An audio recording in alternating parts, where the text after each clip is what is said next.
Diyos. Grabe. Lord, 5 araw na pala. Hindi namin naramdaman. Akala namin unang araw pa lang. Tama ba? Grabe, kulang pa. I know all of us excited, no? Para mamaya. Sino excited na mamaya? Sino excited? Dito lang. Alam ko sa kayo excited, no? Hindi na kayo sa judge agad kayo. Hindi naman sa pagkain. We are all excited mamaya para sa ating fellowship. Tama ba? Yung fellowship na gagawin natin. But before we dive in, dive in doon sa pagkain mamaya. Pag-usapan muna natin, no? We will conclude our first quarter prayer and fasting by discussing one of our favorite topics. One of our favorite topic, yung gusto-gusto natin pinag-uusapan. Di ko lang alam kung alam niyo yung pag-uusapan natin ngayong gabi, no? Sasarado po natin yung ating 5 araw na prayer and fasting sa usapin ito. Alam niyo po ba ano pag-uusapan natin yan? Alam ko may fasting ito. Hindi na nasagot eh. Pag-uusapan po natin yung lugaw. Breakthrough! Pakisabi nga po, breakthrough. Breakthrough. You know what? I believe that God wants to bring fruitfulness in our lives this 2025. Naniniwala kayo? I believe God wants to bring breakthrough in our lives this 2025. And I believe that this year is the new beginnings. Yun po yung kagustuhan ng Panginoon. Kaya naman we are still looking and waiting sa mga answered prayer ng buhay natin. Sino dito yung inaantay yung pang prayer para yung prayer request sa Panginoon? Meron pa inaantay? Meron pa na. Hindi po tayo nawawalan niyan. Pero alam mo, maybe in the area of finances, our career, area of healing, our family, in our relationship, lahat po yan meron tayong kagustuhan na matupad. Lahat po yan meron tayong kagustuhan na mangyari. Maranasan natin sa ating buhay. No? Yan po yung ating pinapanalangin. O yung mga breakthrough na ating pong kagustuhan na maranasan. Na kahit na minsan, bilang isang tao, feeling po natin, ay parang imposible na mangyari. But, dahil tayo ay may relasyon sa Panginoon, dahil tayo ay mayroong connection sa Kanya, ito pong confident, yung anticipation, yung assurance, o yung hope na pinangahawakan natin para dun sa mga pinapanalangin natin, o sa breakthrough na inaantay natin, hindi agad-agad nawawala. Hindi agad-agad nawawala dyan sa katabi mo. Bakit? Kasi alam naman natin sa sarili natin na lahat, okay, sige, imposible mangyari, pero sa Diyos, lahat yan posible. Now, alam natin na ang Diyos ay alam natin na kaya niyang gawin lahat. Walang imposible sa Kanya. Pero bakit kaya minsan, no? Yes, hindi naman agad-agad nawawala yung hope na pinangahawakan natin. Pero nararanasan natin yung, para po natin sa point na bumababa yung intensity. Kagaya ngayong gabi. No? Bumababa yung intensity. Yung ating pong drive na mabawasan. Lumiliit yung pag-asa natin dun sa ating pinapanalangin. O yung sa breakthrough na ating inaasahan. Yung tipong, yung hope, nagiging no. Yung trust, nagiging trash. Yung pagiging on-tired, nagiging on-tired. Bakit hindi nga pinatabi ko? Di ba naman mukhang tired? Di ba? Kaya pa. Bakit kaya po may mga ganitong pagkakataon sa buhay natin? Ano? Alam niyo po na pag pinag-usapan yung breakthrough, madalas naman siguro, sa isang banda, pare-parehas po tayo ng definition na naiisip dito. No? Ito'y patungkol sa mga kagustuhan natin mangyaring maganda sa buhay natin. And at the same time, mangyaring pagbabago sa ating buhay. And yun naman talaga yun. Actually, ang ating po mismong Panginoon, no, kagustuhan niya na magkaroon po tayo ng kasaganahan sa lahat ng aspeto ng ating buhay. Kaya nga lang, kapag tinignan natin na mas maigi po, na mas maigi kung ano nga ba talaga yung kahulugan pagdating sa usaping breakthrough, maaaring ang Diyos po natin ay may gusto pang mas malalim na kahulugan na gusto natin maintindihan. No? Yun po yung kagustuhan ng Panginoon. Now, ano nga ba ang ibig sabihin ng breakthrough? Tanungin na natin yung ating sarili. Well, alam naman natin to, pero tignan natin, ano ba yung ibig sabihin ng breakthrough? Breakthrough, sabi dito, a breakthrough refers to a profound shift or advancement, often in the context of overcoming obstacles, achieving victory, or experiencing God's transformative power in our lives. Uulitin ko pa yung muli, no? Experiencing God's transformative power in our lives. Sa Tagalog po, pwede ko po ba tinang, ano po kaya yung breakthrough sa Tagalog? Ano niyo ba? Breakthrough sa Tagalog. May alam po ba kayo? May logo po mamaya kung makasunod. Sinerge ko po ito, nahirapan ako, pero nagulat ako sa meaning. Ang meaning pala nito sa Tagalog, o yung Tagalog ng breakthrough, ang sabi doon, pangbihirang tagumpay. Grabe. tagumpay, tapos pambihira pa. Breakthrough, pambihirang tagumpay. Ito po'y pambihirang tagumpay para sa atin maaayon sa area ng ating negosyo. Pambihirang tagumpay sa area ng ating trabaho. Pambihirang tagumpay sa ating kalusugan. Pambihirang tagumpay sa ating relasyon o sa ating pamilya. Pambihirang tagumpay na gusto natin ma-experience sa outward o sa external part ng ating buhay. Yes! Okay na ayos po ang external breakthrough, but always remember, before magkaroon ng external breakthrough, dapat meron munang internal breakthrough. Meron munang internal breakthrough. Pag sinabi po natin personal breakthrough, madalas ang ating po tinitignan yung outward, yung nangyayari sa labas, yung sa external na pangyayari. But always remember, no, alam niyo po ba that the most breakthrough na nangyari po sa atin, dapat po nangyayari yan inside of us. Inside of us. Pero, yung personal breakthrough po, yung earthen o yung tinatawag na internal breakthrough, ito po yung nangyayari sa atin kasi ito po yung pinaprefer tayo para doon sa paparating na external breakthrough sa labas. Ibig sabihin, if walang internal breakthrough, walang nangyari inside of us, kahit may external breakthrough, hindi natin ganun na-appreciate.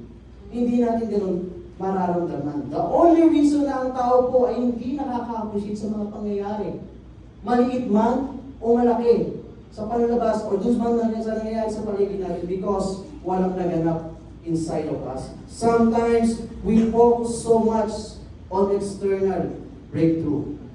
Like sa pagbabago ng sitwasyon, sa finances, relationship, career, sa school, at kung saan pa man. And wala pong masama doon, ano? Wala masama doon. But we forget the most powerful breakthrough happening within us. The moment na naintindihan natin yung cross, the moment na na-realize natin kung ano nangyari doon sa cross, we have received the real and powerful breakthrough in life, and that is our Lord and Savior, Jesus Christ. Personal breakthrough is when God breaks the chain of fear, bitterness, pride, or insecurity that hold us back doon sa mga pinangahawakan natin. Pag sinabi kong internal breakthrough, ito po yung nagagawa nating kalimutan. Yung mga masakit na nagdulot ng kahapon. Okay, tignan nga po ulit kami. Okay, tignan ko na nakalimot na yan. Nakalimot na. Hindi, mukhang dala-dala pa eh. Ito po yung parang nagpapatawad ka na sa mga nagkasala sa'yo. Yung nagtiwala ka na dun sa mga taong hindi mo pinagkakatiwalaan noon. Yes, transformation po natin yung masasabi, pero ito po yung nag-lead sa breakthrough. Nag-lead sa breakthrough. You know what? Yung personal breakthrough po ay madalas nangyayari when we align our lives sa ating po Panginoon. Sabi po sa Matthew chapter 16, verses 24 to 25. Sabi doon, Then Jesus told his disciples, If anyone would come after me, let him deny himself and take up his cross and follow me. For whoever would save his life will lose it, but whoever loses his life for my sake will find it. Now, we all know that ito pong text na to is a call to discipleship. Ito pong text na to is tumutukoy po sa cause of discipleship. But tonight, titignan po natin yung three key principles na makukuha natin dito for spiritual transformations that can lead us to breakthrough. Deny yourselves or deny yourself. Alam niyo po, breakthrough begins with surrender. With surrender. To receive God's best, we must let go of our selfish desires, habits, or mindset that hold us back. Kung papansinin po yun, lahat po yun, internal. Inside of us, within us. You know what? Denying ourselves is one of the most difficult things to do. Nahihirapan po tayong i-deny yung mga kagustuhan ng ating katawan, no? Yung mga kagustuhan ng ating sarili, na kung saan dumarating sa point na tayo po yung nagiging self-centered at hindi na po tayo nagiging Christ-centered. Tanong, sa ating po palagay, ano-ano kaya yung mga bagay na gustong ipaiwan sa atin ng Panginoon doon sa 2024 na lumipas na taon? O hindi man gusto paiwan, gusto talaga tanggalin ng Panginoon sa atin ng mga habits, character, o ano pa man, na sa tingin ng Panginoon na nagiging dahilan kaya hindi natin nararamdaman yung breakthrough na kanya pong nakalaan para sa atin. Madalas po, no, hindi natin ma-appreciate yung mga external breakthrough ng buhay natin because nahihirapan tayong i-surrender. I-surrender sa Panginoon yung nakasanayan nating ugali or nakasanayan nating ginagawa.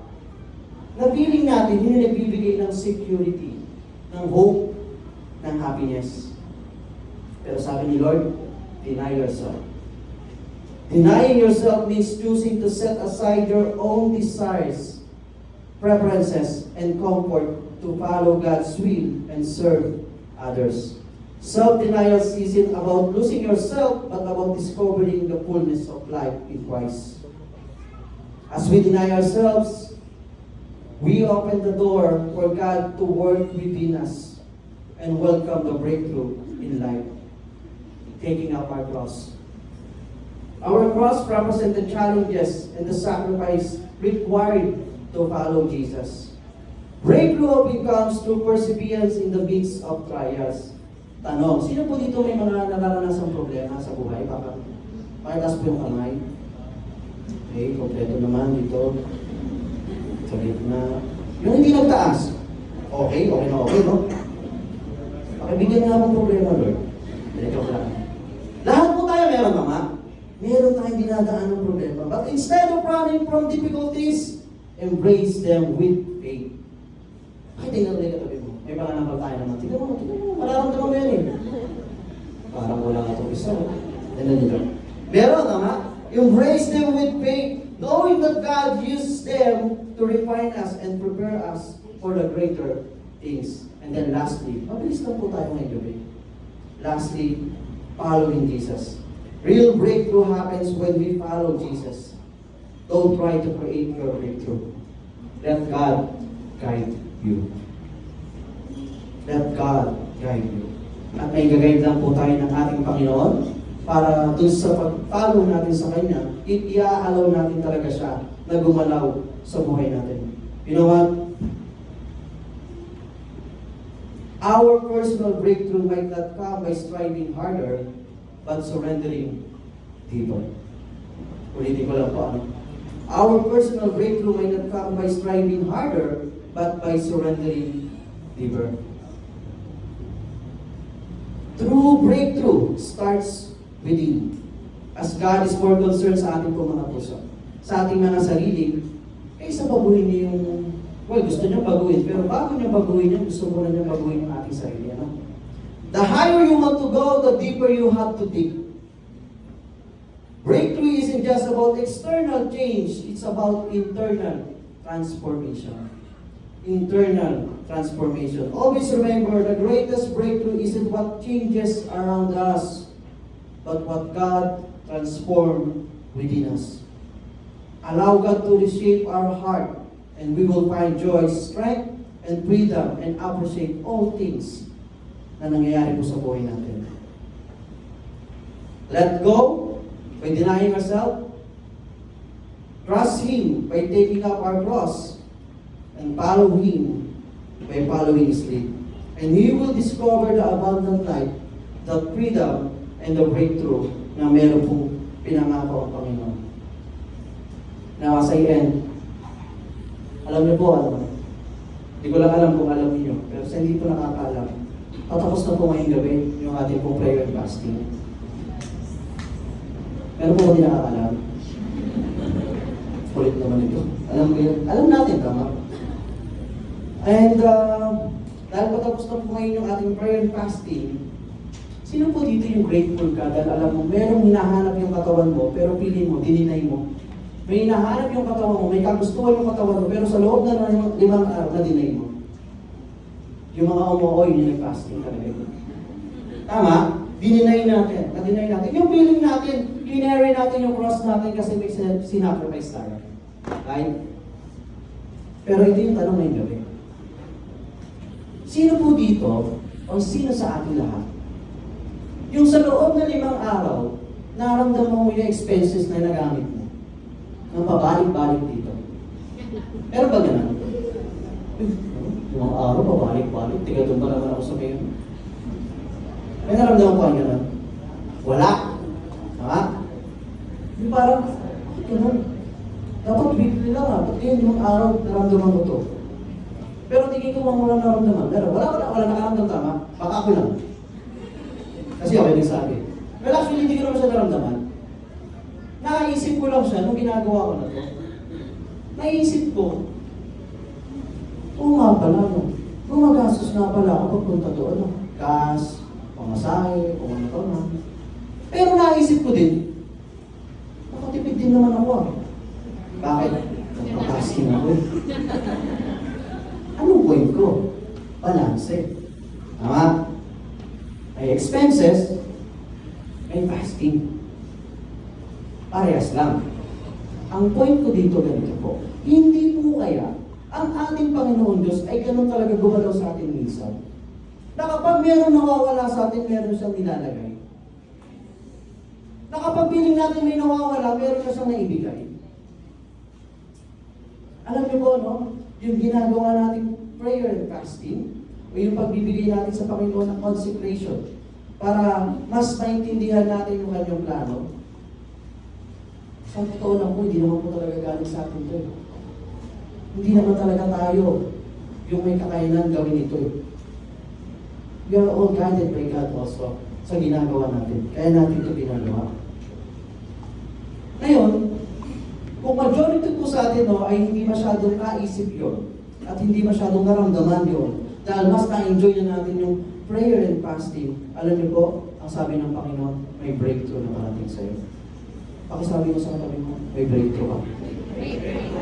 May breakthrough ka. Now, alam niyo po, naniniwala rin po ako na yung prayer and fasting na ginagawa natin ito, this is not all about the blessing. Hindi ito patungkol doon sa, or hindi ito patungkol doon sa gusto ba natin makuha sa Panginoon. Hindi ito patungkol sa kaya pang ibigay ng Panginoon doon, kundi ito patungkol sa kaya ibigay ng Panginoon na binigay niya lang. Malapit na.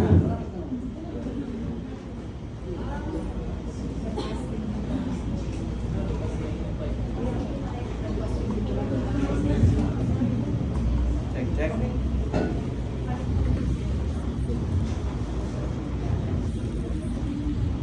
Gutom na yan. Nakamadali na eh. Ulitin ko lang po ano. Hindi na ito patungkol doon sa kayang gawin ng Panginoon doon. Ito na yung patungkol sa kaya o sa ginawa na ng Panginoon noon. Ito ay patungkol na sa naibigay ng Panginoon noon. Ito ay patungkol na sa nailaan niya, na-provide niya, nagpakilala na siya, na naibigay na siya. Meron na pong nagawa sa atin ang ating Panginoon. At yun po yung tinatawag natin pambihirang tagumpay. Yung ginagawa po natin dito pagtaas ng kamay.